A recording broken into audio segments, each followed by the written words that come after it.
জন্য এখানে যারা লোকাল ছিল তাদেরকে বলি এবং দেলোয়ার উপরে এই অ্যাটাকটা কিন্তু অ্যাকচুয়ালি দেলোয়ার ব্যক্তিগত অ্যাটাক না, সেটা আমরা ধরে নিলাম আমাদের পার্টির উপর অ্যাটাক।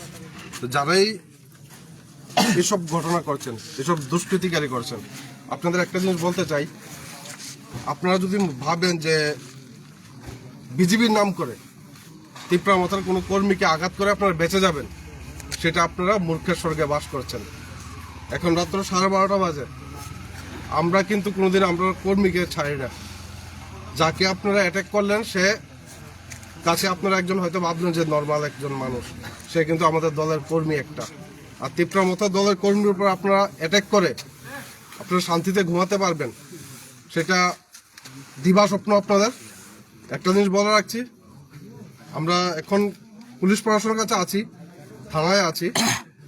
থানায় যদি আমরা সুষ্ঠু বিচারের জন্য বা আসামি অ্যারেস্টের জন্য কোনো ধরনের পদক্ষেপ না নেয়, পরবর্তী পদক্ষেপ তিপ্রা মাথা আমরা যারা ওয়ারিয়ার্স আছি আমরা নিজেরাই নেব। আমরা আইনের উপর বিশ্বাস করি, যেহেতু আইন কানুন আছে।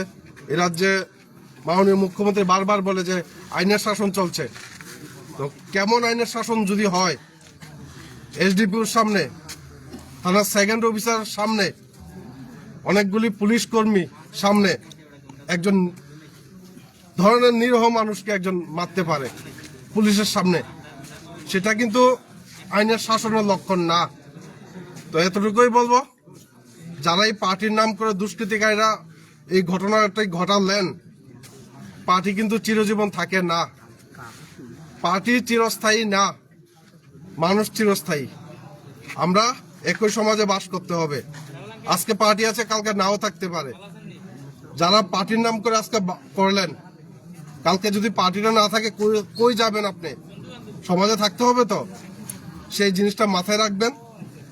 কেউ এতগুলি রক্ত যে ঝরলো, সেটা কিন্তু আমরা আসলে ভাবতে অবাক লাগে যে এই রাজ্যে আইনের শাসন চলছে। এখন আমরা থানায় আছি, ওপেনলি বাজারে এত সম্ভবত কীর্তন চলছিল বাজারে।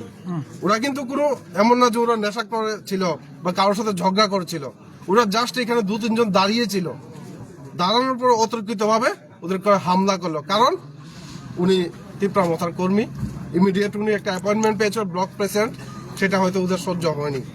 যাই হোক, পুলিশ প্রশাসন দেখি এখন নিরপেক্ষ তদন্ত করে কিনা। যদি নিরপেক্ষ তদন্ত না করে, অমরপুরে অশান্তির জন্য কিন্তু পুলিশ প্রশাসন দায়ী থাকবে, সেটার জন্য আমরা দায়ী না, সেটা আপনাদেরকে বলে রাখলাম। আর আমাদের কর্মীর উপর আঘাত করে কেউ বেঁচে যাবে, সেটা আপনারা ভুল ভাবছেন।